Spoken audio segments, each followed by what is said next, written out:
Hey everybody, CJ here with the Mighty Cast here. Welcome to episode 3. Episode 3, we're talking about heroes today here. That's what our main focus is going to be. Talk a little bit about the news, what's going on in the community, and we'll also go ahead and meet two of our new cast members. Yes, you probably see down below, there's two new faces here joining us today. So let's go ahead and introduce the guys. We'll start with our new guy over the pond. So that way Scott's not so lonely. I did started a new bromance here today, so I don't know if it's going to be a good thing or a bad thing. Somebody's going to be spooning somebody here. I don't know.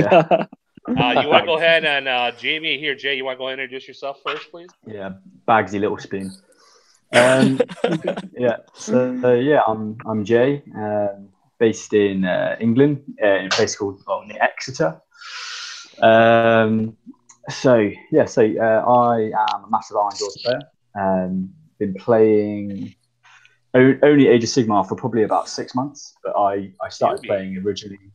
Yeah, newbie, but I originally started in Warhammer Fantasy, kind of 8th edition. As a teenager growing up, kind of went away from it and then walked into a store really randomly, absolutely fell in love with the models and the new Iron Jaw models. And then 6 months, I've been absolutely hooked now. So I've got, about a 2,000 point list now, and I'm playing about 3 or 4 games a week. So, yeah. And favourite Iron Jaws model, it's got to be the Weird Knob Shaman. No, it's not a unit, but my model. It's just my favourite. He's just so funky. Actually, Foot of Gork is like that's very much. That's my main objective in the game is how many wounds can I put out with Foot of Gork.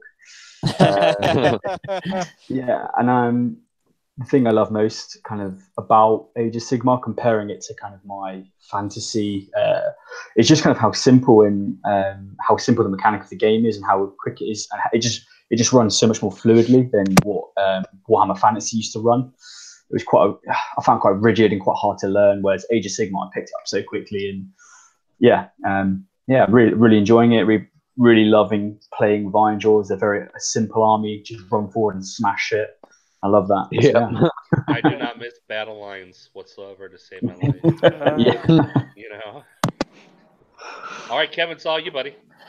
Hey guys, I'm Kevin. I'm from the Mistake on the Lake, Cleveland, Ohio. Ohio boys. Hey man, you can't get rid of us. So what I actually started playing Age of Sigmar roughly a year ago, and it's actually my first tabletop war game. I dabbled in D&D up to this point. I played a lot of Magic the Gathering. Decided that was too expensive and switched to Warhammer. That's the obvious transition, right? Someone didn't tell them, did they? No one told me. I actually I started by going to a game store with some friends and saw the Stormcast models and thought they were pretty cool. And then I grew up a little. And it's okay, guys. We all make mistakes. It's okay. Well, no, to be honest, when I started Stormcast, I really wanted Deepkin, but it was still about a month before they dropped, and I wanted to get into it. So I bought the Soul Wars box, and those are some good-looking Stormcast, though. Yeah, those are the good-looking ones. All right. I started with the good ones. All right. I've now sold them off specifically to buy more Iron Jaws, so yes. I eventually figured it out. He came to his senses, yeah. I did. Laws here for senses. Yeah. So my favorite Iron Jaws unit is probably the Brute with the Boss Claw, the Brute Boss with the Boss Claw. I've been really looking forward to painting the 2 that I have. Nice. 2 of 3. I actually have a 3rd one that's already painted, but I just love the Brutes in general. I think they're an awesome unit and they're fun to play. And I agree. I think it's coming from the more complex armies that require a little bit more like nuance. I find that it allows for more human error, and that's I like to eliminate that where possible. So all I have to do is get stuck in and beat the shit out of somebody. I'm all for it. Exactly. Basically, you're from Cleveland. Just seem like you're from Cleveland. Yeah. Scrappy underdogs, right? Me from the West Side, Cincinnati, born in Toledo. Just so our weight around. Yeah, exactly. That's the best part about it. Cool, guys. Welcome to the group for sure. I'm glad to finally have you guys on board. Thank you. So that's just going to move us right along here to our next topic here. And that is, I just had it. because I'm stupid, and I feel like it now because I just had my notes. We are going to be talking about today what's in the news. Duh, I had a dull moment, guys. So basically, the community's been kind of quiet here. We've had really not much happening here except the introduction to the new start collecting boxes. We got the Nurgle finally getting some love, and a little bit of eel love here from the Sea Elves here, finally getting some. Ideneth is also getting a new start collecting box. What do you guys think about the models that are introduced in these new boxes here? What do you guys think of the value? So after you. Okay.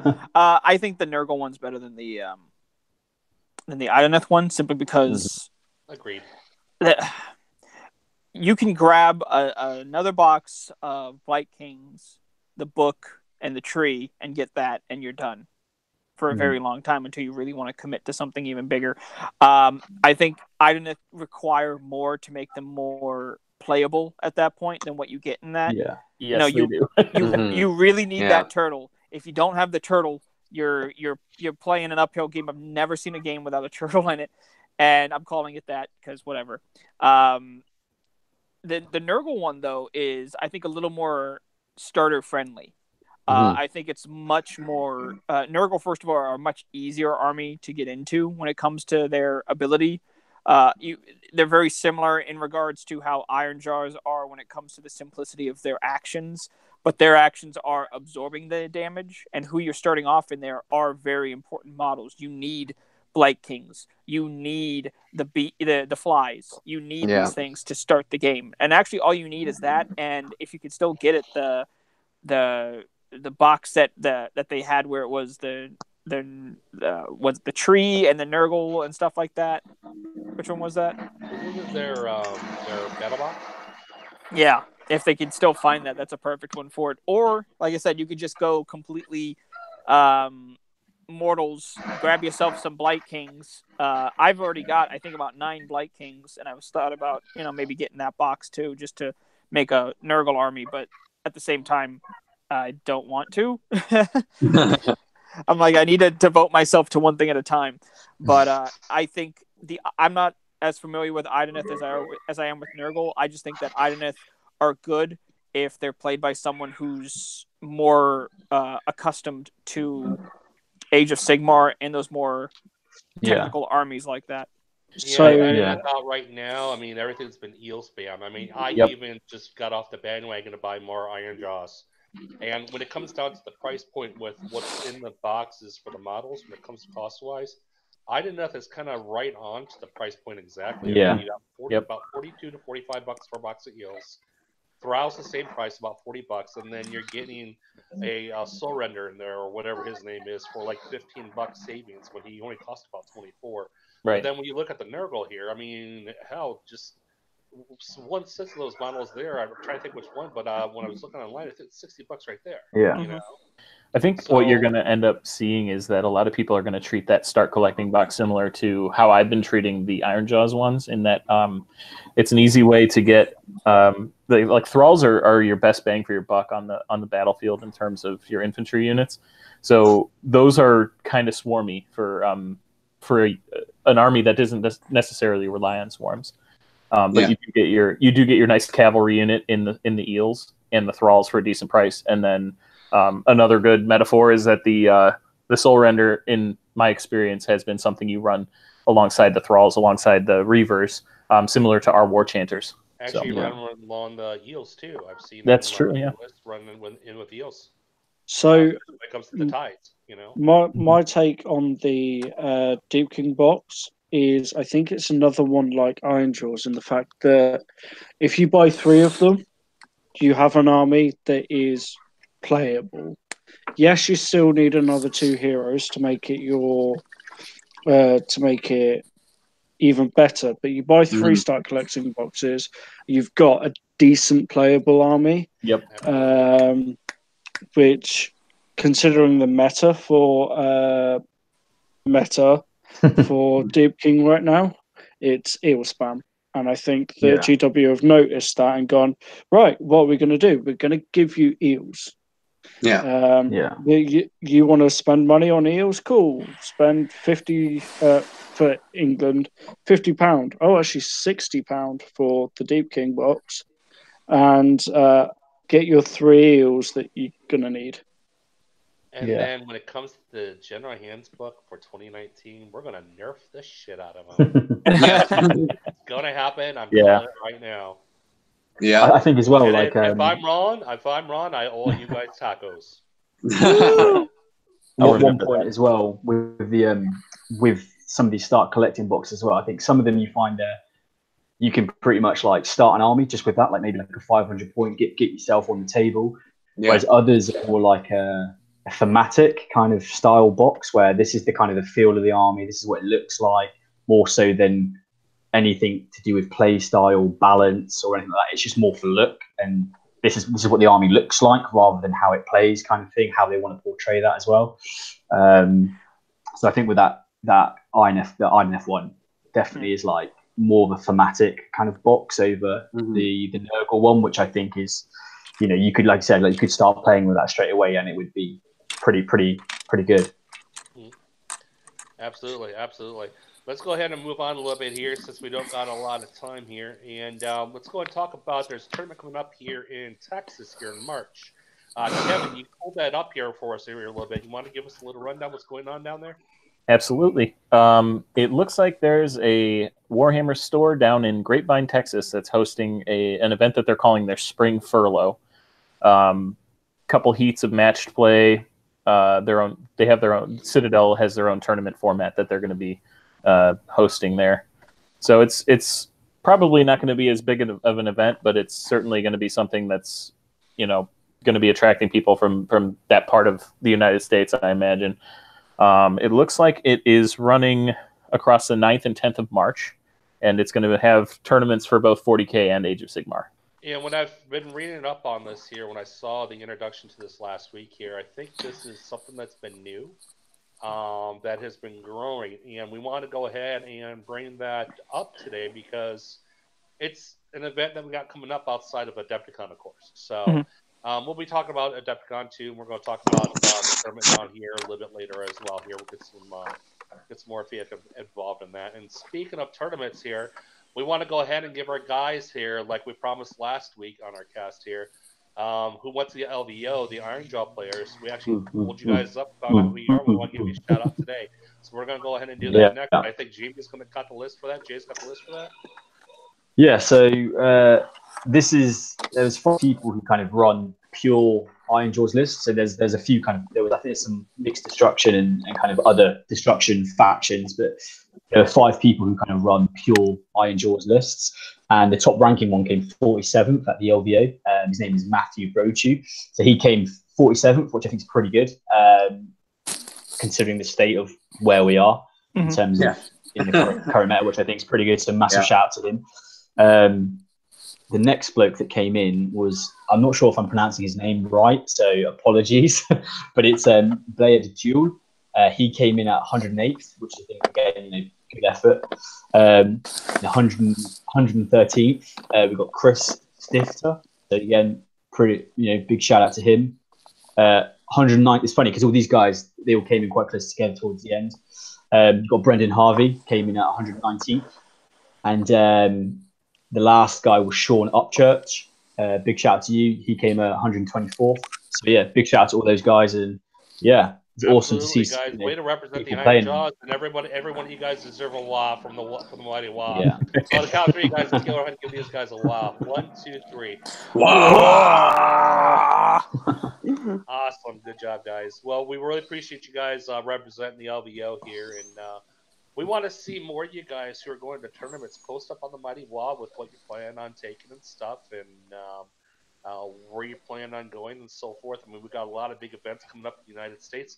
Same thing with overseas. So we want to make sure that Scott and Jay, you guys keep us informed with what's going on out there. And shout out for a lot of the tournaments that are going to be coming up out there too. We want to make sure we cover them and let how our guys are doing here for sure. Cool. Yeah. Good job, guys. Well, that's going to go ahead and move us on into basically our main topic today. We're going to do hero analysis today. Now, instead of what we're going to do, instead of picking all the heroes, what we decided to do, we're just going to break it down. This is going to give us more content. So what we're going to do, we're going to start with everybody's favorite here today. At least my favorite. We're going to start talking about today about the Mega Boss. So He's my favorite. I love I love the lore. I love the look. I love the fighting ability. Yeah. I know I haven't really talked lore about the Mega Boss, but I think we all know that it's the biggest, baddest guy in the room. Kind of gets things done. But there are some beliefs that he's actually the embodiment of Gorka Morka's power, and that's how he gets so much bigger than everybody else. So that's kind of a cool little added on that they kind of threw in for us, I think, because we're just used to it being orcs get bigger as they fight. Well, what if it's the magic of the Gorka Morka getting into them? I thought that was kind of cool. I wonder if maybe I'm part orc then, because I keep growing. Well, you touched on a lot of good points here, Colin. So give us a little more feedback about the Mega Boss here. In general, though, first and foremost, from a game point of view, it's the first time I've ever seen them do an orc hero or orc with a K from 40K, whatever you want to say. It's the first, as anybody who's ever played them before, their characters were never as good as they were on paper. This is the first time, though, when you pick up a model and you look at them and you go, this guy is worth what they made him out to be. He hits 100%. like a truck. He can take a lot of damage, and his abilities match what he should be doing. Now, in lore purposes, it's not just the biggest, baddest guy in the room, but he's also the most cunning at the same time. As you see with characters, quote-unquote characters, like Grotkika, who is the second in command to Gordrak when it comes to the Iron Sons. Well, he got that name that people think it's an insult to him. Well, not really. He likes the fact that people think that he's not as good as he actually is. There's a story where in the it's not God Beasts, it's the Realm Gate War one, the follow up to that, where he drew in an entire group of a corn army to attack him, but he drew them into something called the Giant's Causeway, or not the Giant's Causeway. That's an actual place. The Gargant Run, whatever it is. But that's pretty much what it is. It's a big Grand Canyon looking thing. It's a big crevice that he drew these guys into, that all the Iron Jaws knew you have to run through to get through because there's Gargants everywhere. Well, the Corn guys didn't know that, and they got trampled on by Gargants. And just at that point, he's like, okay, I'm going to go in and fight these guys like a cunning kind of orc would do, where it's like, I'm going to wait until my opening, kill their big guy, and claim all the glory. Well, Stormcast came in and ruined it like they ruin everything, so he got mad at them. Stormcast. But I also feel like from a lore point of view, for people that make a lore out of their army, which I think is important, I think most of us can even agree, your army is driven by your heroes in this case. We can make individual units kind of like that too, but really the character for our army comes from our leaders. So it's one of those things, like, I know some of you other guys have done this too, where it's, I'm going to name my hero, I'm going to make him look a certain way to show off what he's done. And that's really important for the Mega Boss, because it's that charisma that he brings that makes the army work. That's the big thing about it. He can lead by example, but he also leads by his voice, being, ordering people around or telling them how great they are and everything, which is kind of cool. Yeah. And I think it's cool as a centerpiece model. Huh? The orcs really tell each other they're great, though. I don't picture a Mega Boss kind of patting an Arboy on the ass. Well, he's not putting up motivational posters of like, hang in there, Grot, and it shows like a Grot on a thing. But he's saying, get stuck in, typical stuff. But it's direct from the orc HR department, right? Yeah, like it's the office. Just holding up his fist. You inspired me. I think I'm going to do up a little motivational poster. Hang in there, Grot. Have a little Grot. I think I'm going to do that now. That's got an image of a Mega Boss go like this. Yeah. I just feel like me too. Just an Iron Jaws Mega Boss. It's like, hey, I'm gonna need you to come in on Friday. Don't forget. There are posters, some propaganda. Yes, there we go. But no, it really does. It's the driving the army forward takes more than just action. He needs to be able to lead. So some wars dwindle out because it's like, oh well, he fought and they lost, but there was a good fight. Well, other ones like Gordrak or Grotkika or the Bloodtooths or any of these other armies are led by a Mega Boss who's like leading by example, but knows how to manipulate. That's why one of our traits is, it's a bestial charisma. He's not charisma because he's a good talker. It's that his leadership is like such an aura about him, and they get riled up. It's not just our war changers that do that, but he's like embodying that. Let's go. We got to fight. And it's really cool to have that in model form. And when you look at him, he's not running. Like the Savage boss is running for his own reasons, and he's a good looking model in his own right. But this guy looks like he's just walking at you. And you realize, like, you see him and you get those chills, like he's coming at you. And he's the juggernaut at that point. Nothing's going to stop him from coming at you. With a big ass dragon skull on his. Yeah, exactly. Kind of reminds me of a giant serial killer coming at you. It's Jason. Jason's coming to get you at this point. And are you going to stop him? No. Always seems to be walking, but he's also right up on you every time. That's because his gait is so big. And I was thinking about it too. If you put him next to a normal model, like a normal human scale model, you could even argue that guy's like an average height of what human Jonah, whatever you want to put next to him. It's like maybe 5'8". Let's say the average height. I don't know what the average height really is. I think it's 5'8" or 5'10". He's 7 foot or taller. No, he's taller than 7 feet. He's got to be hunched over. He's probably closer to 7 or 8 feet at that point. Well, but he's he's a good almost 6 feet wide, both diameters, and he's all muscle. Like, no offense to the Ogres, but come on, the Ogre's got a bunch of fat in that middle area. There, this guy's just he's on the paleo diet or something, maybe keto. He's doing he puts in his reps. He's just he's a monster, and I don't know how, like, when you if you would see one of those, how would you deal with it? And like, that's why he's so cool, because everybody's afraid of him on the battlefield too. Like, I've played games, as we all have, where it's boss on foot. I'm pointing at him and he's right here. Boss on foot goes up against a mounted character and just rips him apart. And it's the funniest thing. Do you laugh diabolically when you do that? Yeah. No, I burst out laughing like guffaws almost, as they would say. Just the last tournament I did, it was actually Iron Jaws against Iron Jaws. And what ended up happening was I gave my Mega Boss the crystalline blade from Hish. Yeah. So he was hitting on a 2-up with with his hits for the one big axe with the 6 attacks, his boss chop up. And then I put the War Chanter on him. And so he's hitting on 2s, wounding on 2s, and then he just absolutely destroyed this Mega Boss on Maw Crusher just with this. And then I had the War Chanter with the Great Wob Banner. So, not the War Chanter, the War Boss with the Great Wob Banner.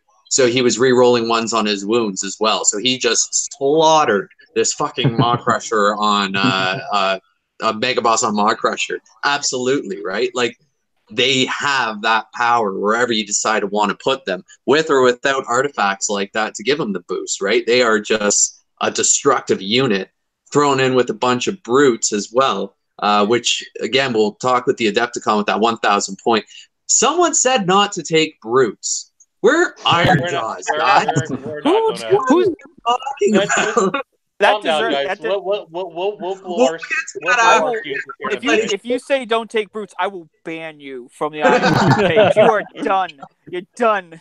I think it's important, though. One thing, I have a lot of new players in my play group, and one thing I always tell them about is, like, morale plays such a huge role in this game in terms of, like, seeing a game through to its final turn and everything, even if you feel like you're getting a butt kicked. And I've noticed that a trend with a lot of them is, like, the bigger the model, the more intimidating it is, whether or not rules-wise they're actually that impressive.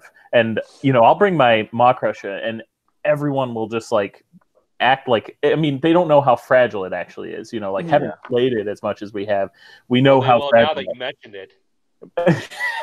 Well, no. So shut up! You're giving it away. My point is, you put the Mega Boss on foot, and they're just like, okay, well, he's just a little bit bigger than like the brutes, I guess.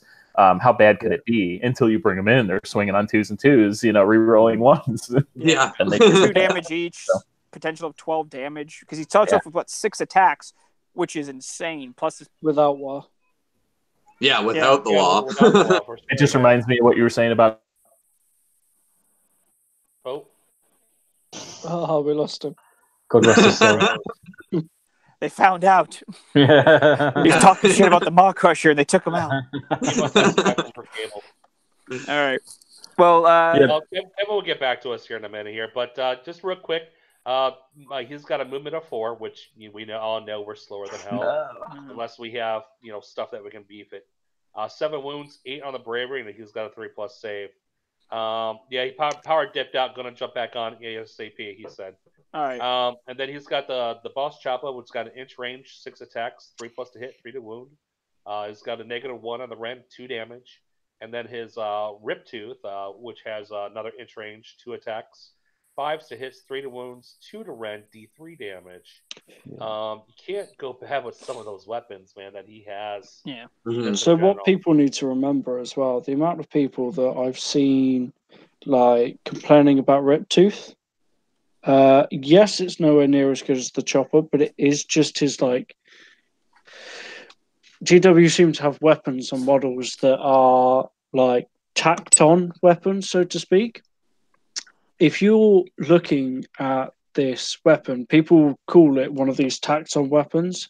Yes, it's a secondary weapon, but if you're putting a war chant buff, that's 4s, and that's pretty average for most enemies. Yeah. Exactly. It's got D3 damage. You can't be expecting to be hitting on like 2s and 3s if it's got D3 damage. And don't forget the wah affects it too, so it gives them extra hits at that point. Yeah, you have to look at that weapon as a secondary weapon. I mean, you got weapon, Here's my thing with it though. I view it as a secondary weapon, but I always attack with it first. Simply because the potential of damage being output with it, especially against heroes, I'll attack with it first because I might do some damage you don't know. But you want to make sure that you line it up so that when your Mega Boss, as we all know, takes out a character, you won't get it on the Choppa unless you use the Choppa. Yep. Yeah. So why don't you get into those special rules about our boss on foot there? Yeah. And ability-wise, he can help rerolls for 1 for friendly units of brutes that are within 5 inches. So helpful. And make it really is. Oh, absolutely. And then he's got the strength from victory. The first one was called "Go on, lads, go get stuck in." His other ability is strength from victory. The more fights a Mega Boss wins, the stronger they become. If a Mega Boss makes an attack that slays an enemy hero, add 1 to their wound characteristic. And to the attack characteristic of their boss Choppa.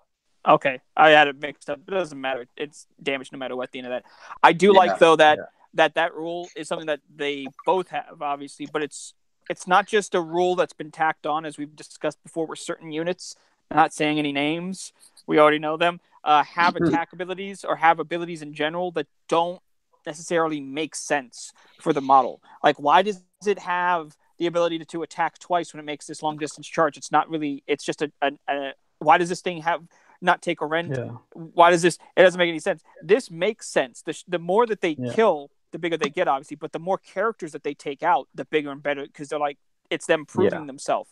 They become more strong. It's really cool.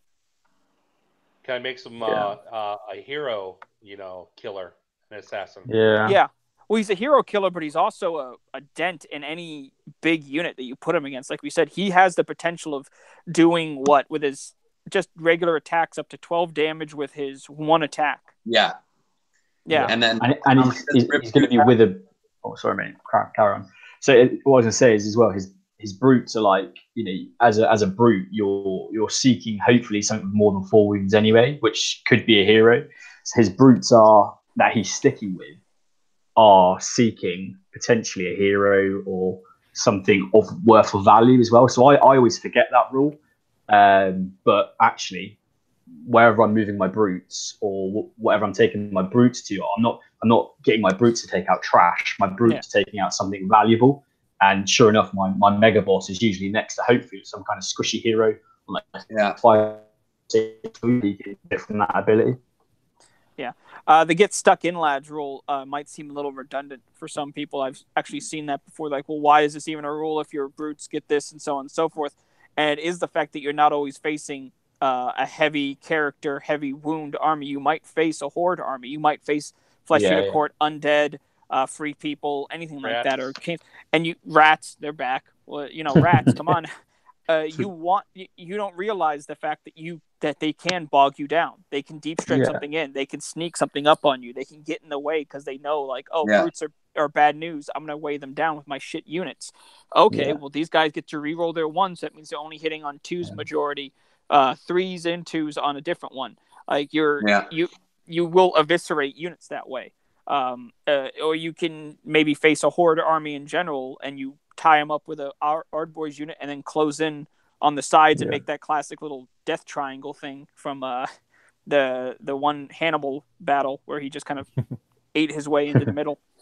Yeah. And Kevin, before we lost you, we got you back, so welcome back here. I'm glad you were able to hop back on.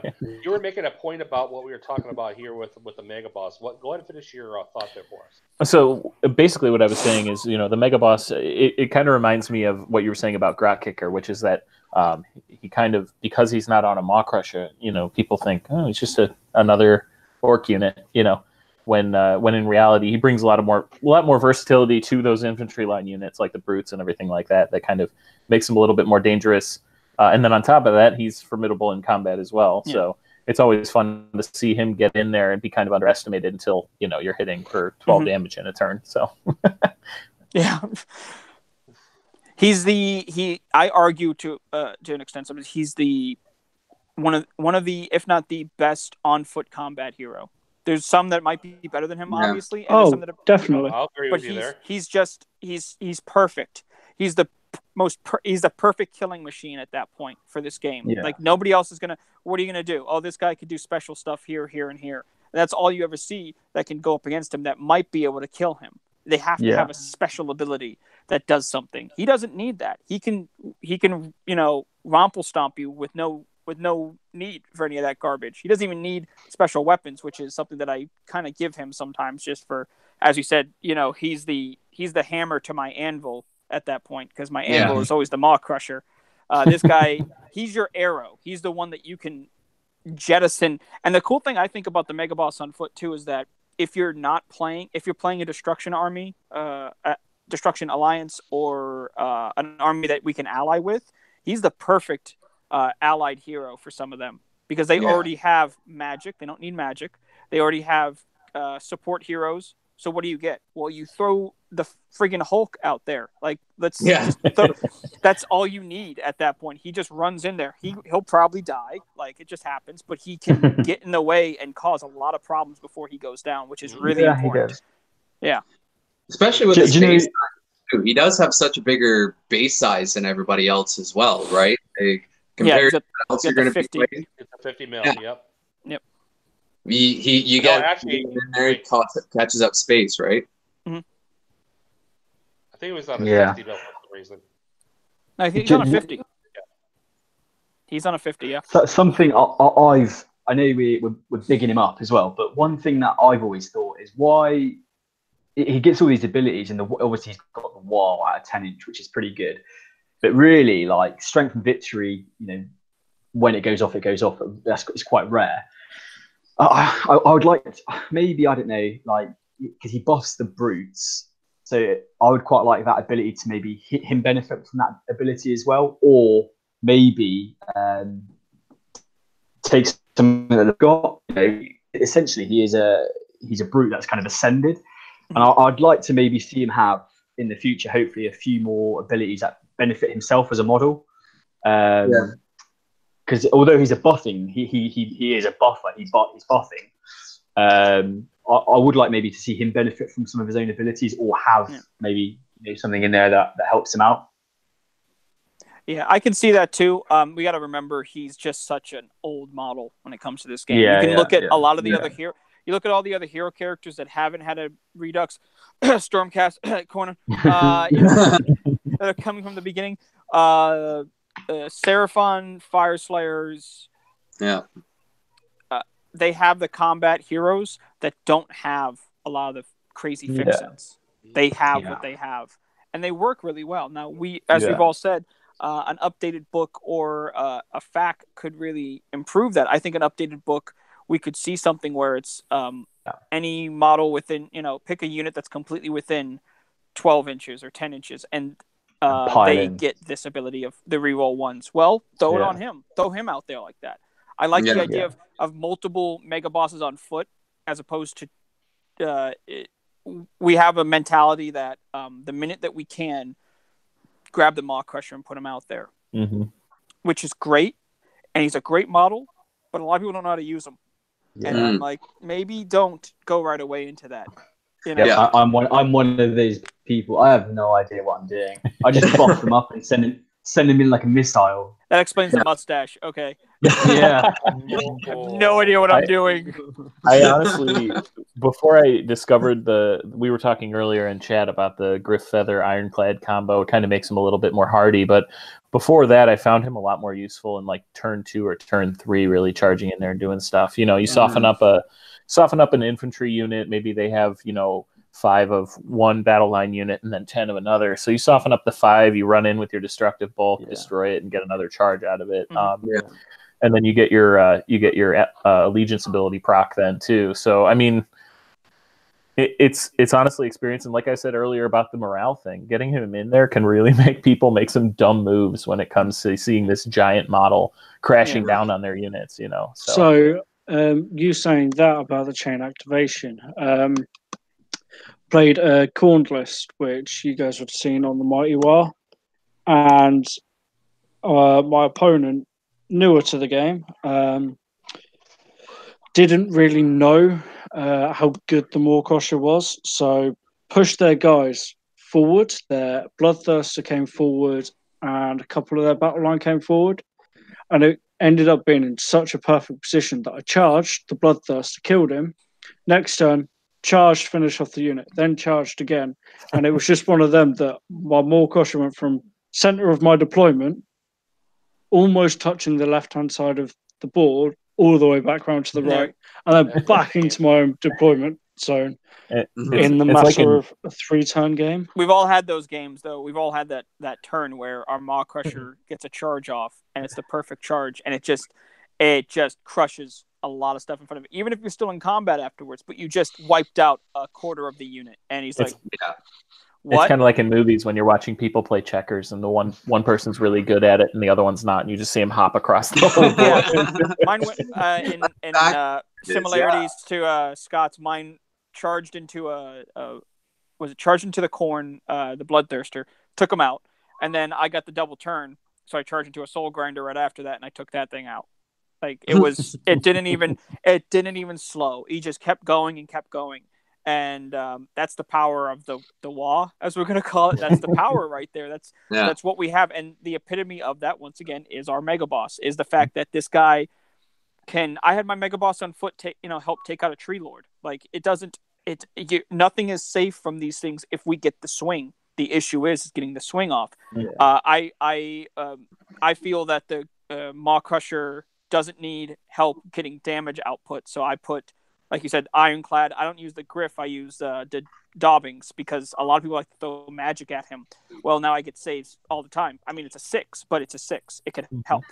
I like there's a one from the Realm of Fire that gives you a 4+ against mortal wounds. It's called Ignat's Scales. Yeah, that's another one. That's the other one. That's that one that I really like. Yeah. I just like the Dobbing because it works against all wounds. It's a 6-up, but it's against any wound that you've accrued. So it's all about how what you're facing and how you're facing. I feel that protection of the Maw Crusher is more important. And there are people like, well, it's going to die no matter what, so just send it out there to die. I'm like, that's a terrible investment. That's 400 something points right there. Yeah. You idiot. If you're not getting your points out of it, go ahead. I'm sorry, bud. Yeah, no worries. It's just like saying that with any of your units. Oh, it's here to die. Like, well, of course it is, but it's here to put in a good fight first, right? Yeah. Like, even holding it back first turn, like a fully bracketed Maw Crusher with Mighty Destroyers off first is moving 24 inches across the map. Yeah. Right there, right? If you get that 4 free move it 12 inches, then it gets another free move in its attack phase, right? So, well, it's ridiculous when I hear stuff like that. In sports referencing or whatever, boxing, he's Mike Tyson. He's our Mike Tyson. He's not reaching out as quickly as everybody else is. He's not got all these, but he just needs to set up a counterpunch. If you can counterpunch with a Maw Crusher, like you hold him behind the lines and you wait for something to happen and you jump them over, and they're not expecting it. I've done it before. You go up against a big unit of, I think it was the Ghost with the Scythe. He jumped out. He did a bunch of mortal wounds. He proceeded to stomp the rest of them.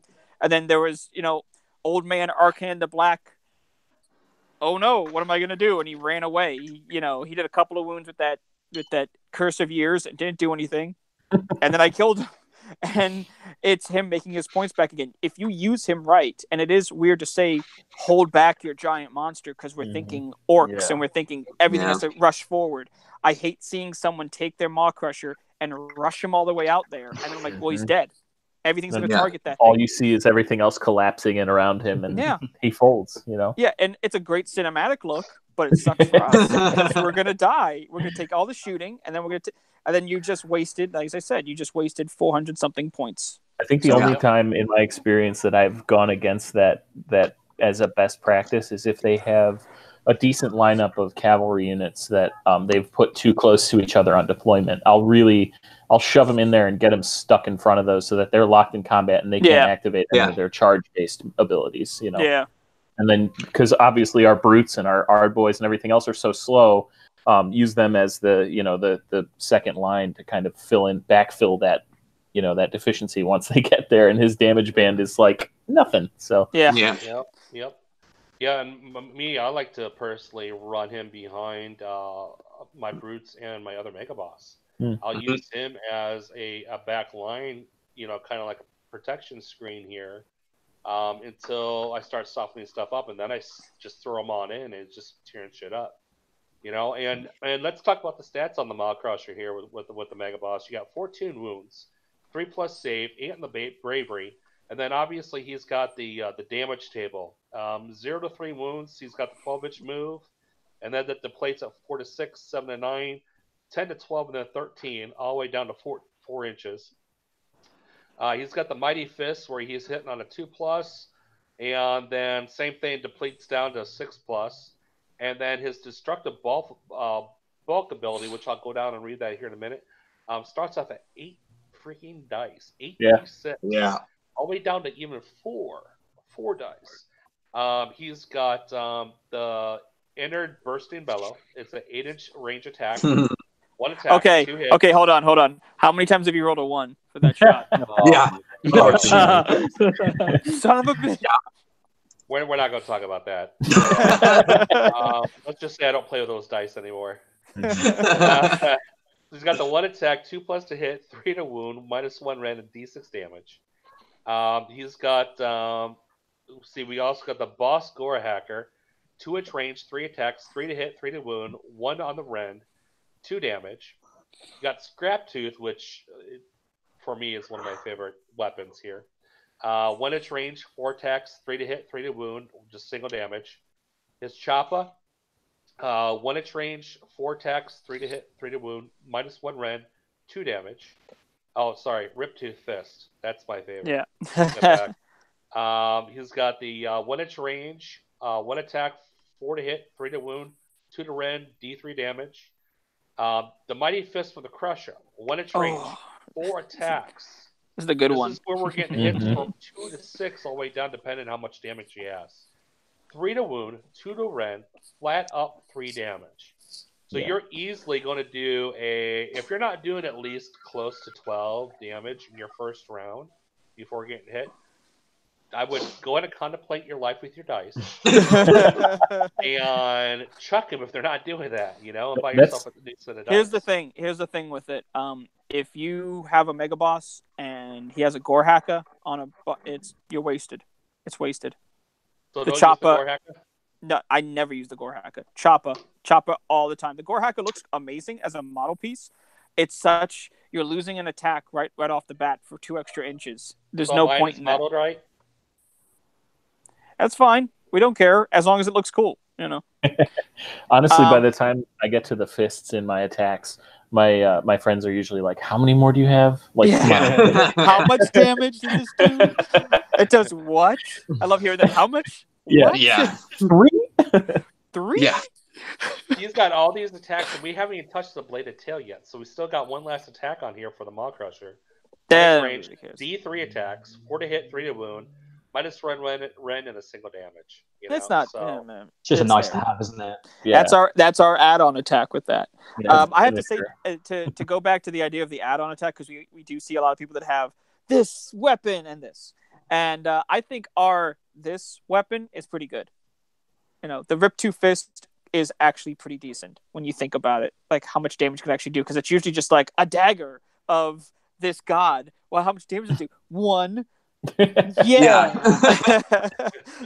But the Rip 2 Fist on the boss actually, as we've noticed, goes up easier to hit but less attacks. But I think it's actually kind of cool that they gave us the options of different things with it, even though one is just better. It's like putting gore hackers on your gruntas. It looks cool. They look amazing that way, I think, but they don't. It's such a waste at the same time. I kind of wish we had maybe one other option, but it's never going to happen because it's fine the way it is at the same time. It's one of those, you want something when you don't have it, but if they did give it to us, I don't think any of us would take it. It's the classic Choppa Rip Tooth, and that's it. You add a wah on him or something like that, and he's just like good to go. He's such the bosses are such simple things, but they're perfectly usable. Like it's not even like that. It's the idea that the image of an axe hasn't changed. We haven't changed how an axe works. The classic, you have the axe head and this. And how come it's stayed around for so long? Because it's simple and it works. And that's what these guys do. They're the Mega Boss and Maw Crusher is so streamlined and simple that it works every single time if you use it a certain way. But that's the issue. We don't have a lot of fun, goofy things that we can do with it unless you go outside and incorporate magic items and everything from different realms, as we've talked about. Mortal wounds become a thing of the past if you've got fucking Ignix on it. Like, I don't even need to worry about that. It's a little upsetting about the Wah ability, but it makes sense. But I wish it didn't have to be that way, as we all know. If you want to read off the special things about the Wah. Yeah, we'll get to that here. So both command abilities for the Mega Boss and the Maw Crusher on Mega Boss, or Mega Boss that's kind of kinky. Mega Boss on the Maw Crusher. Not the other way around. Yeah, not the other way around. No bestiality here. So they're kind of close to the same thing here. So I'm just going to read off the one off the Maw Crusher for the Mighty Wah. Basically, count up to the number of Iron Jaws units within 15 inches of them at the start of the combat phase of the turn, and roll a dice. If the roll of the dice is less than or equal to the number of units, then this model and all models in those units take one extra attack with each of their melee weapons in the combat phase. That's one extra attack with their melee weapon. Weapon, that means no mounts. In the combat phase. If the roll is a 6, and there are at least 6 Iron Jaws units within 15 inches of this model, then make 2 extra attacks rather than 1. Kind of makes you want to bunch just everybody up and call it a day, or within 15 inches. Well, I guess just out of curiosity, how many times have you guys in your play gotten those 2 attacks? Because I've never gotten it. I've gotten them, and have you really? Oh yeah. Okay. It's funny the minute you get that 6, and you see it, and you don't really believe it, and you just go what? And the other guy's like what? And I'm like, read the rule. The thing is with it being stackable, as we all when we found out that you could stack it, I think the Iron Jaws collectively just lost their mind because we're like, what? We can stack it? That means multiple? That means multiple? And I took a minute and I had to like lay down. I was like, wait a minute. Wait a minute. And it's a game changer with that boss claw. Oh my god. Yeah.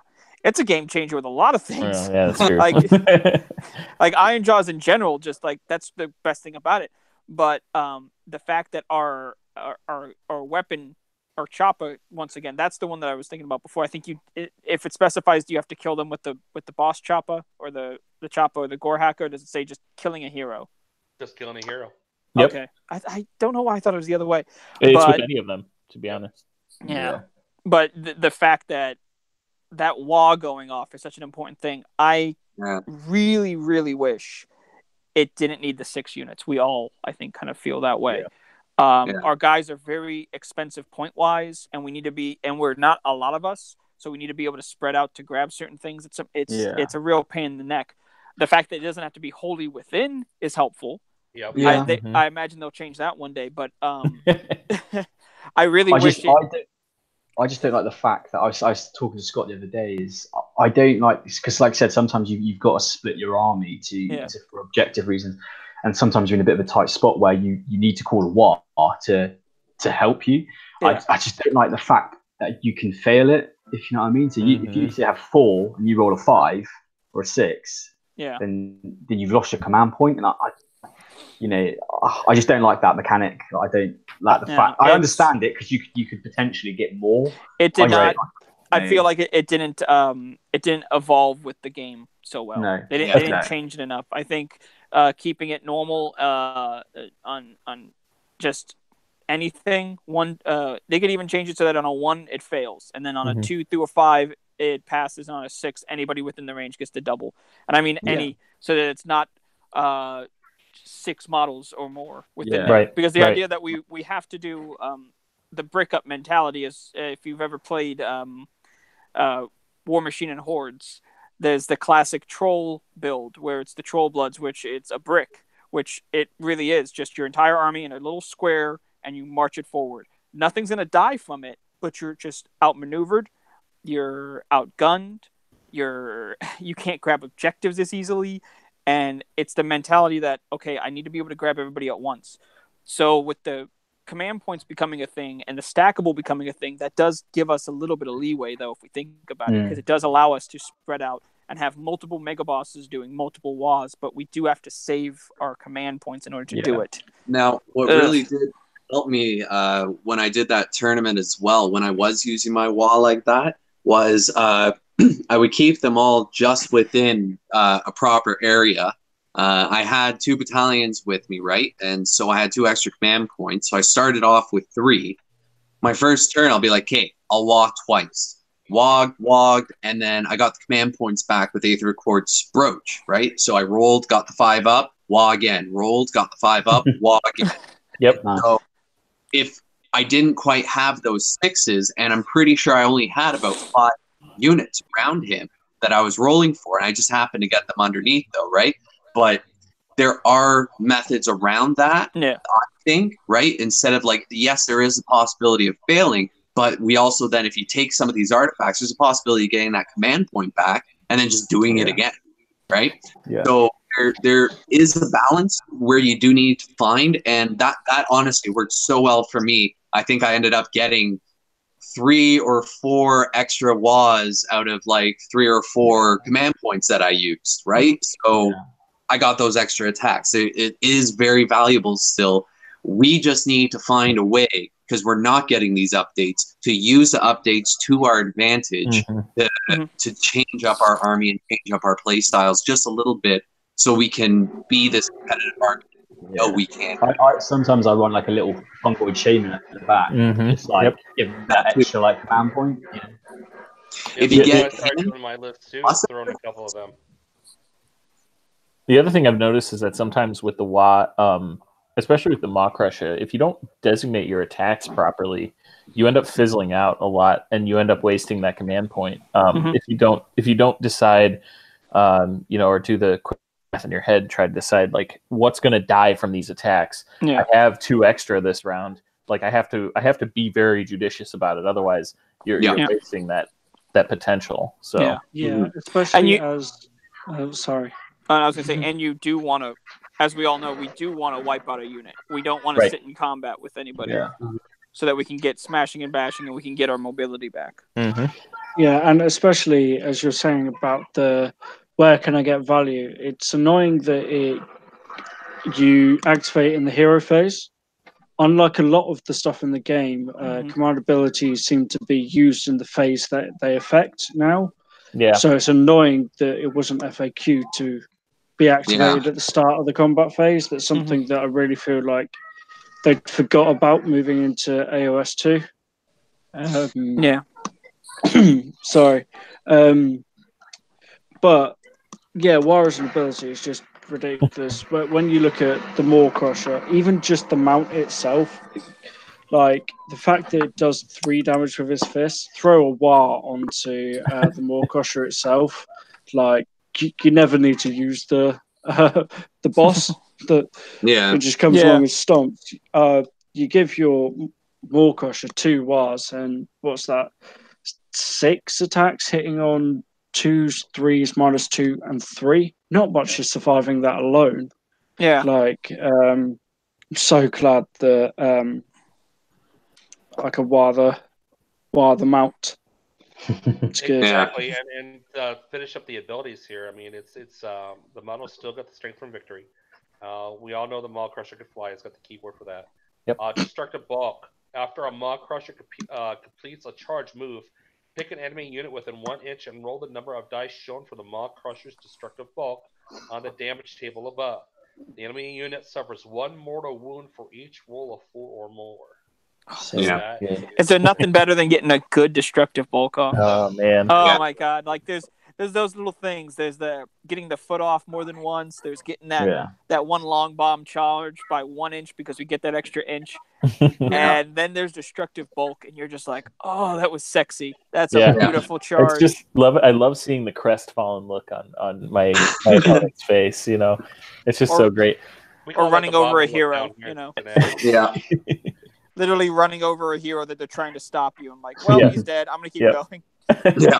And then not only that, he has on the rampage. So if the wounds inflicted by the Maw Crusher's destructive bulk attack mean that there are no enemy models left within 3 inches of it, then it can immediately make another charge move and can make another destructive bulk attack after the move if the charge is successfully carried out. A Maw Crusher can make any number of charge moves like this in a single turn, so long as each one results in an enemy models within 3 inches above plane. This is totally what Kevin was saying with the checkers move, though. I would love to see one game where somebody just destructive bulks through the whole damn army, right? Like ends up flying them to the other side, right behind the back. Can you imagine just tabling somebody? Yeah. You see somebody taking 2 Maw Crushers. There you go. There you go. It's like I saw the 2 Maw Crusher thing done, and what they did, they charged the first Maw Crusher in, and he did it. And once you complete the charge is when you do destructive bulk. Yeah. So it charges in, destructive bulk. The next one charged in, destructive bulk, and kept going because he technically took out the rest of them and kept going. It was a really kind of a funny thing to see happen. But I think destructive bulk, not only, it's characterful and it makes sense because if you look at that thing, it's not broad and giant like that, like most of the other dragons are. It's this cannonball that's charging at you. And anybody, if you've ever seen a video that's the perfect synonymous kind of thing for it's the we utilize boars all the time because that's how orcs roll. It's kind of the boar of that world, because if you've ever seen a hunting video where a guy gets trampled by a boar, it's not jumping on him, it's cracking him in the leg, and he's just going ass over tea kettle. It's a thing that shouldn't, like at that size, it's like taking a wyvern and making him the weight of a dragon, and it's great. Mm-hmm. And it's so perfect because he's just like this. He's aggressive and he's mean and he's coming at you. And when he flies, it doesn't make sense. That's the best thing about the lore. I'd say the best thing about the lore, I think, is like, why is it flying? I don't know. Woo! That's almost exclusively what got me into orcs, is the whole, red's the fastest color, all that. Yeah. But those purple sneaky. Yep. The Maw Crusher is just such a brute, and it's perfect, and it makes sense. Yeah. And there's nothing about it that's like, this doesn't make sense for orcs. Why would they have this? Well, this thing does because it looks like it belongs with them. It's better than the wyvern ever looked. I'm sorry. I love the wyvern, but come on. I like to think it's the only beast that they really couldn't overcome, and so they've developed a mutual respect for one another. Can you imagine the fist bumps between the two of those? Yeah, hitting on 2s and 2s, right? All right, guys. I want to go ahead and move on because I know Scott's got to get dipping out of here. So we want to definitely touch base real quick on a new segment we're going to do here weekly. Here we're going to take someone's list out of the mighty wall, and we picked Shaun Alexander this week because he's the last one that posted up about a question here about his list. It's a 1,000-point Adepticon list where he's pairing up here. So I know, Scott, you said you had some notes on him. I know Billy's posted some stuff. Scott, go ahead with what you're going to say here before you fly out of here. Yeah, so just before I have to go, guys, got to head off early today. Which is Shaun, really late for you. Yeah, it's getting there. It's a really good starting base for a list, I'm going to call it. I think what you've got there with the Mega Boss and the Chanters, what you're trying to do is really nice.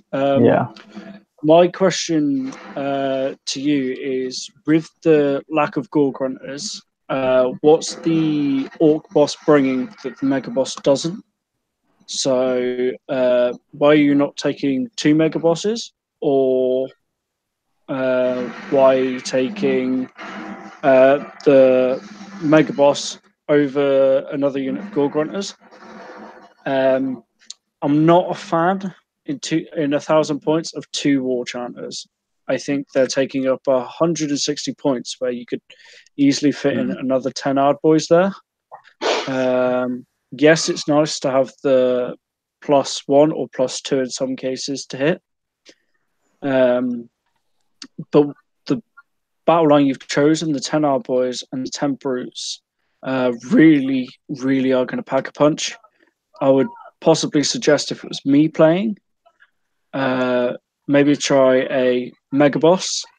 Mega Boss, 10 Ard Boys, 10 Ard Boys, 2 times 5 Brutes, 1 unit of Gore Grunters, and that leaves you with 140 points spare. Here, what I would do is possibly take the Shaman, because that's going to help you counter magic. Obviously, we don't know who your other partner is.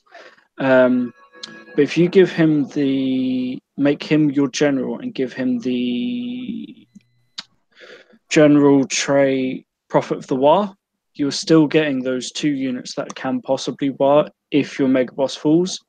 And the Shaman just gives you a little bit extra support in the fact that you can dispel. You might get a lucky Foot of Gorkov. But that's my take on it, guys. Open it out to the floor. What do you guys think?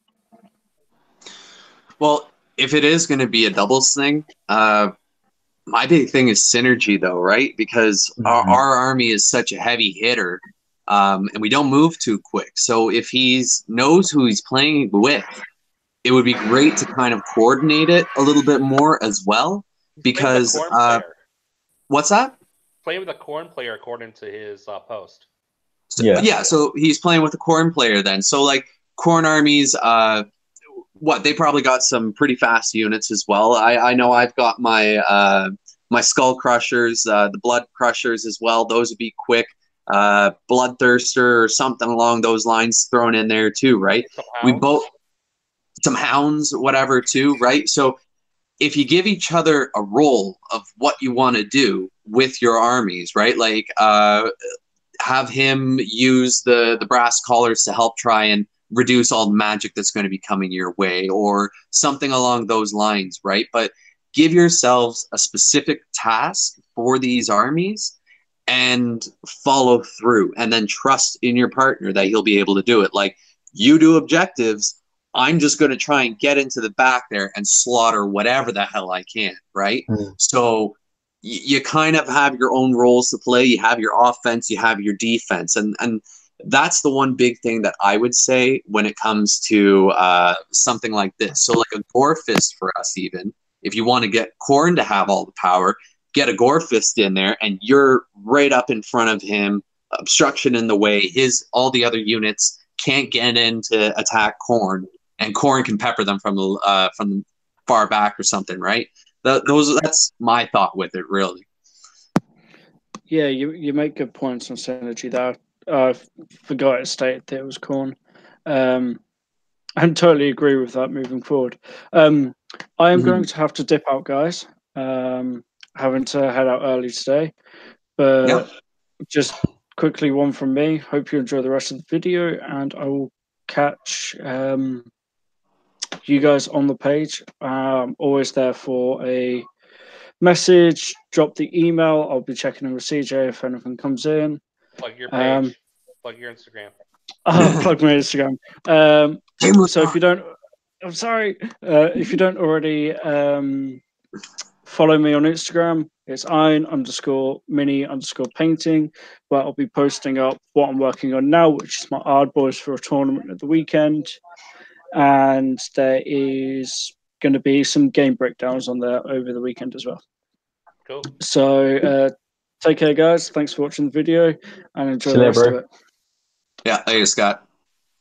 All right, I'm gonna have to get going too. Oh, bailing on me too?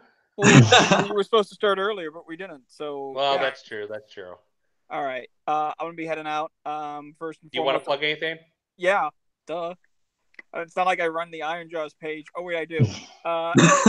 So first things first, I'm pretty sure everybody that's on the WA is part of it already. If you aren't already, I run the Iron Jaws page. That's the Age of Sigmar Iron Jaws page on Facebook. We are over 2,000 now. We're getting close to 3.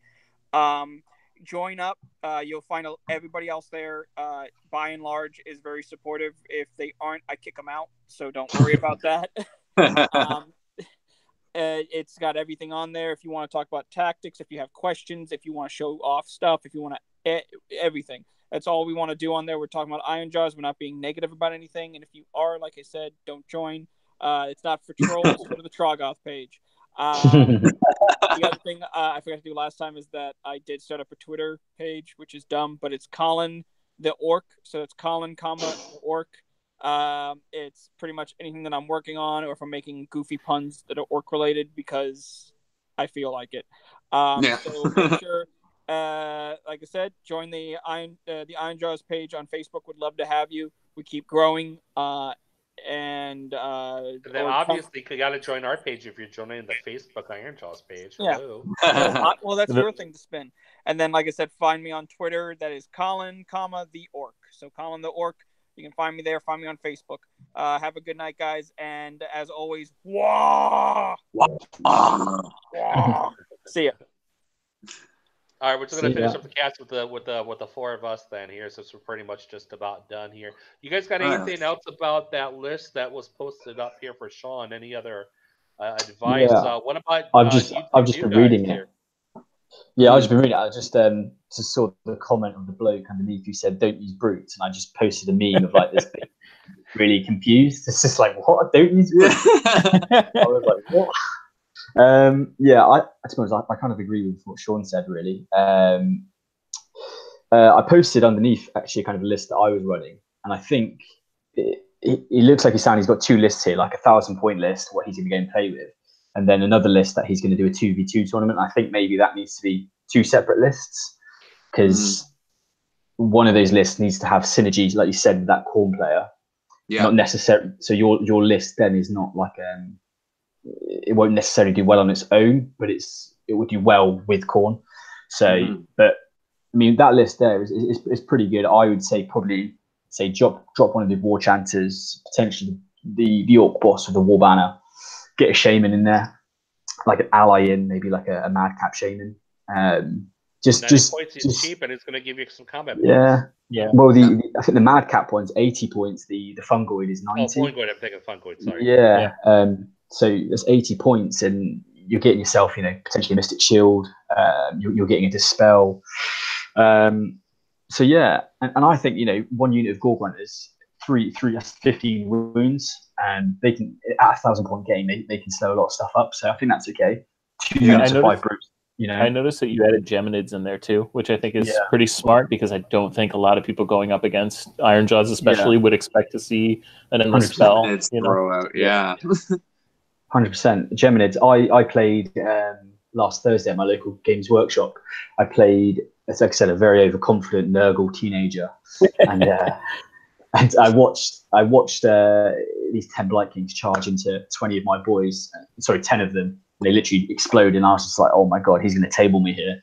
And managed to survive that combat, call 2 wars, chuck the Geminids through him, put Frenzy of Violence, and these 2 brutes, 2 units of 5 brutes, absolutely deleted 10 units of Blight King. So the Geminids is really good, because you've got 2 of them.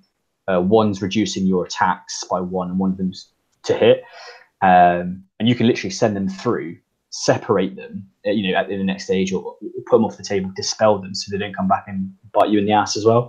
But I think, they're one of the best endless spells. That's awesome. I had never read about them until I saw you put them in that list, so that was really cool.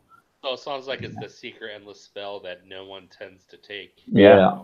Yeah, no one really has been using it. I've seen it a few times in a couple battle reports. I think Rerolling Ones has used them a few times.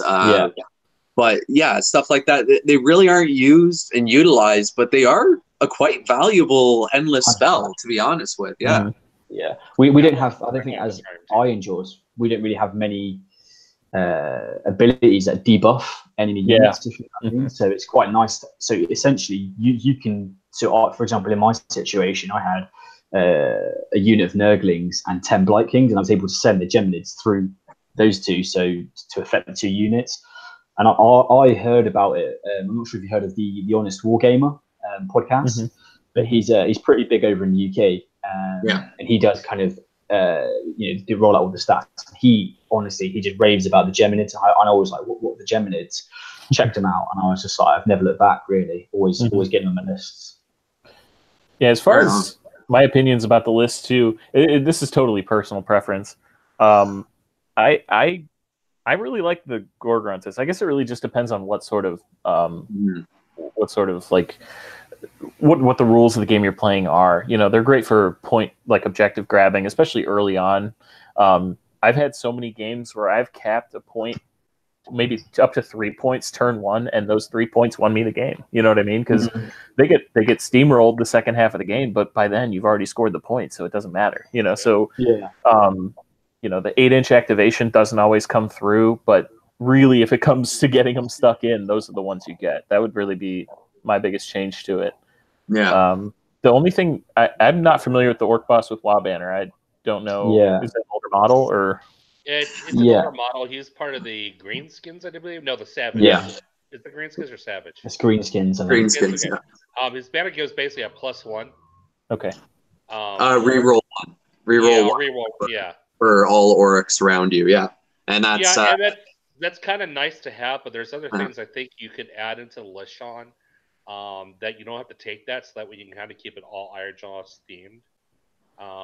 But what I invite you to do is definitely go ahead and reach out, and if you know what your partner is playing, what his list is looking like, because obviously, hopefully, you guys are get your play testing in and stuff like that. We invite you to post the full list here so we can kind of critique it a little bit better for you and give you some better advice and so forth. So. Yeah. And I think I missed the part where he said he was playing in a twos tournament. I find that, like, you know, each army, obviously, as we know, is good at a specific thing and then kind of middling to bad at other things. Obviously, shooting tends to be one of our casting too, of course. So, I mean, if you're allying with Khorne, I don't have a whole lot of experience with them, seeing as of the people I play with, we have like we have yeah, that's true.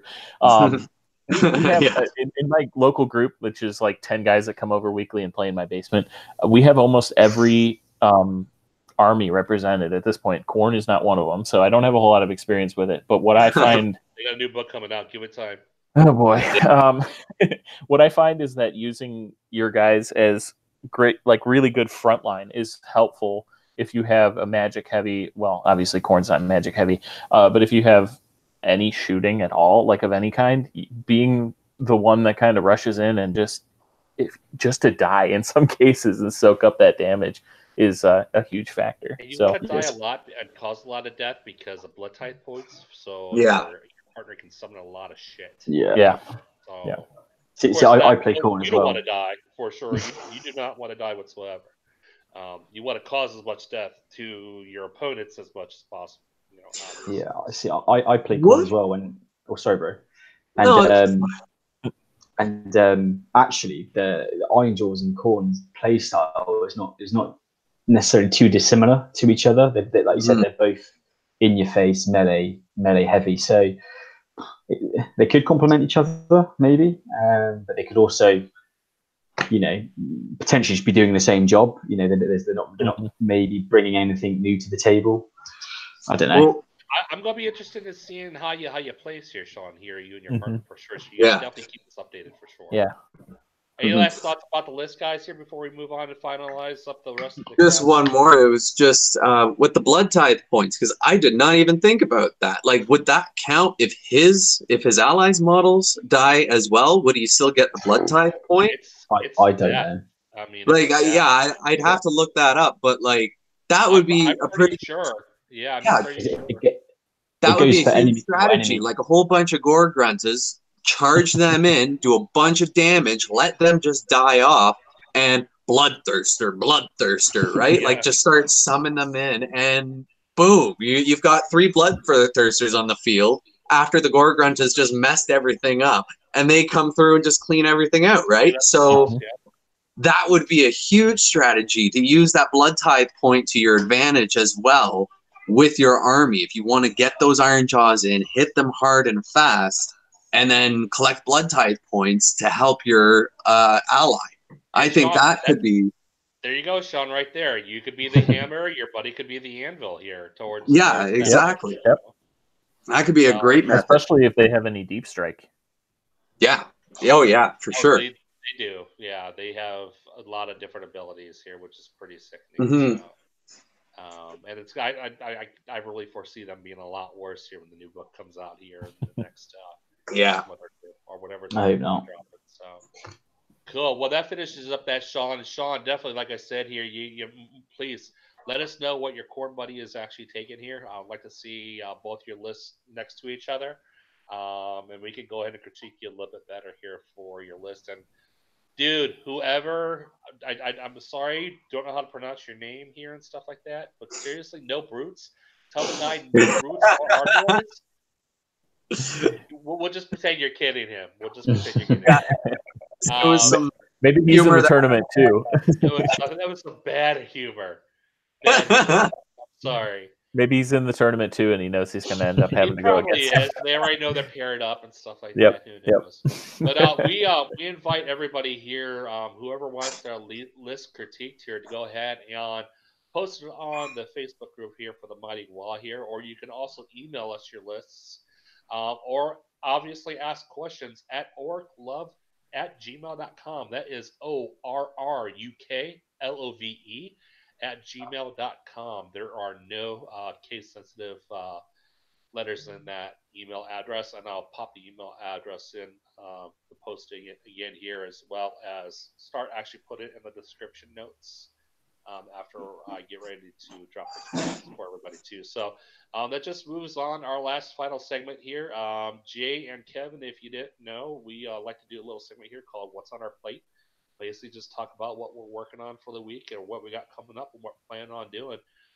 Like Billy here all last week, past 2 weeks here, was working on his tournament list here with the Yard Boys. And it was really, really coming down to the...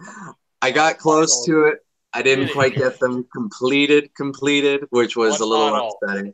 Yeah, but what I got going right now is, of course, I got those guys that I want to be finishing up. But here we go. It's just some of the, put that sideways there. Some of the stuff I've been working on. It's just expanding foam that I used, and I just put a bit of modeling clay over top of that, then put a bit of a rock, and just made some texturing and detail into it. That's a funky little first thing I did. It was trying to be a skull turned into some weird-looking cat thing, but... Like the Black Panther helmet. Yeah, like that. I decided just to paint that up afterwards just for fun, and here's just a big old wall that I started. Got some cork bits and everything there to use, and here's one of my crypt horrors. I am starting a Flesh Eater Court army as well, and a lot of our boys, the Iron Jaws, they're showing up in the Flesh Eater Court battle tome. So I was thinking, yeah, there it is there. I was going to get them all done up, hopefully with a bunch of this rock scenery that I've been doing too. And hopefully then afterwards I can maybe get a couple battle reports together or something, but that might not be for a little bit. But that's the game plan. That's what's on my plate right now, is to get these Iron Jaws 100% and to start this Flesh Eater Court army and get the scenery done, get a nice table for it too. So yeah, that's what I'm doing right He was actually, that's kind of weird. You're like in the dark now, but yet you're I'm mobile hotspotting right now. That's so hilarious. But yeah, we thought Billy was baking bread or peeling potatoes earlier when we were all. Yeah, it was just the foam here. It looks kind of like potatoes. Yeah. Hey Jay, what's on your plate? Here, let's see if we can There we go. Some phone light. Yeah, so what's on my plate at the minute? So my iron jaws are actually finished. I finished it. I had a tournament last Sunday actually, and I ranked like bottom 5, but it was my first competitive tournament. Hey, did you come in last? I didn't know, so I drew one. I won, and the last one ended a bit. We basically had a duel to finish it because we ran out of time, which is a bit. I didn't like the way it ended, but yeah, not too bad for my first one out. But my iron jaws are currently completed, so my partner is just kind of getting into the hobby. So she took the core book, opened it up, and I said, "What army would you be willing to play?" She plays Nightvolt and she loves it, and obviously she finds the Daughters of Cain. She's like, "Who are these girls in like like kicking ass and wearing these great helmets?"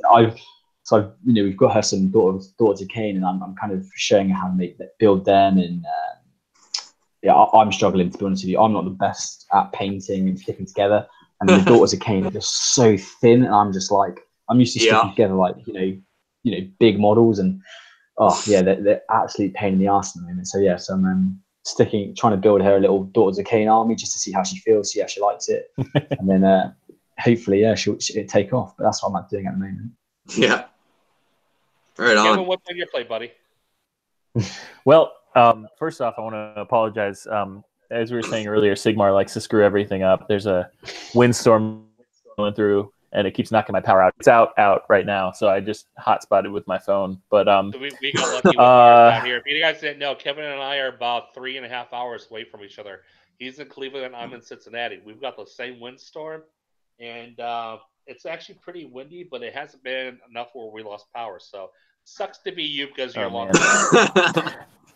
My deck furniture keeps doing like sailing across the whole deck, so it's been interesting. But on my plate, so like most of the iron jaws I have right now were pre-painted. I bought them from a friend of mine who had too many Gorgruntas and one too many Maw Crushes. Which, come on, what's he thinking? No. But I have start collecting boxes that I'm almost finished building. Then moving on to priming and all that. I just finished doing some scenery because we have a 6x4 in my basement that we recently built, and scenery has been kind of our biggest weakness at this point. So, you use some Pringle cans, soup cans, a loaf of bread. Yeah, I mean, I used some old styrofoam that I painted up to look like an archway, kind of cool. That's been fun to experiment with that a little. Or you use like a realm gate.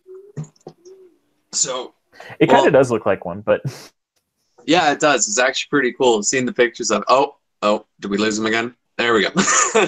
Well, Kevin, here, aquarium scenery works absolutely fantastic.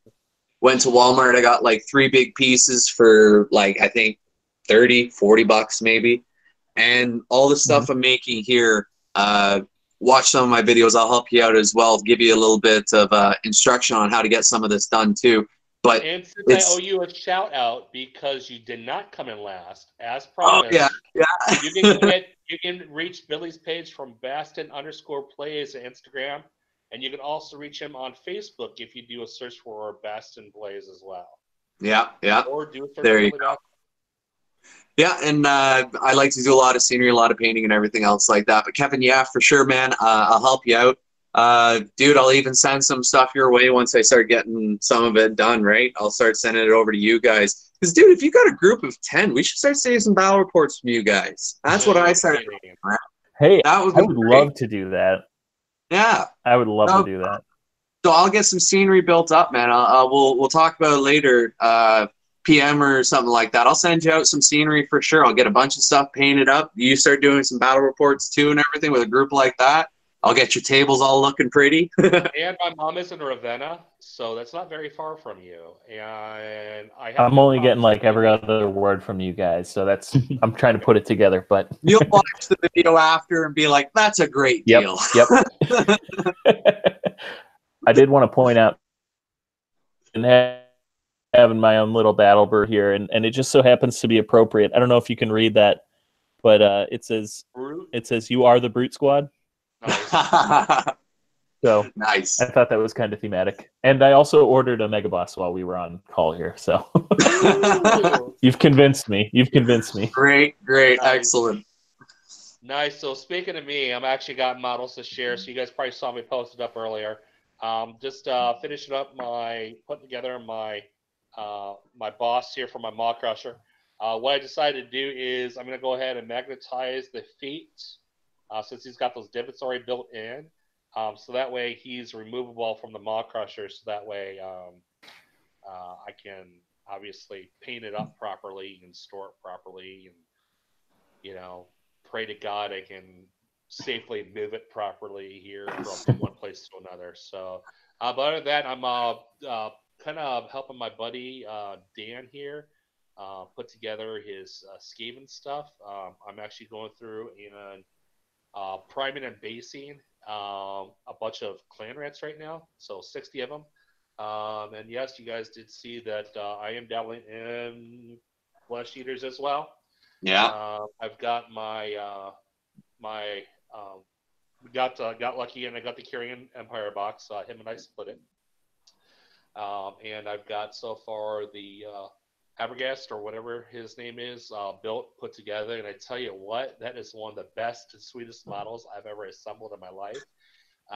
He is so cool looking. I can't wait to get him primed and show him off here, not on this page, because I frown upon that. Yeah, just that, and just painting up more Dead Boys. I don't know if you've have seen the Dead Boys, but it's got a lot of controversy over how they were painted in that. So I'll post them to you guys later. I try not to show them off, so I don't want to anger too many people. But think Lord of the Rings, the Army of the Dead. So that's all I'm right on. But that's it for what we got going on, and we'll catch up with Scott and Colin here next week here on our next cast here. But the last thing that I just want to make sure and cover, I just want to go ahead and give the shout out to the page here. We're at 147 members. Right Not on. even 3 weeks doing this page so far. And if you're a member of the Facebook page here, where we do drop the post in, go ahead and give us a like here on the page here. Come on over. And we invite your comments, and we want to see your images. Page is a friendly place. It's just, it's for us here to let you guys know what we got coming up, what type of content what we're going to do here. And then that's pretty much it. So I want to thank everybody again here. Again, our email is orklove@gmail.com. That's ORRUKLOVE@gmail.com. And then obviously you can find us on the Facebook Iron Jaws page here, and also find us here on the Mighty Wall. And it looks like we lost Kevin again. Yeah. So just want to go ahead and say he's not in Kansas right now. Yeah, pretty much. So on behalf of Billy, Jay, Kevin, Colin, Scott, and myself, we just want to say thank you for tuning in. Don't forget to subscribe to our Facebook page, not our Facebook page, but our YouTube page too. So that way you guys can go ahead and hit that bell and hit that whistle, and you guys can be updated when we drop a new post. Obviously, I'm keeping you guys, in the know when we're dropping stuff. So, but hey, thanks for tuning in today, guys. Again, if you guys want to hear something popular listing, send it through the email or post it on the page here. We'll talk about your list here next week too. Bye, guys. Wow. Wow.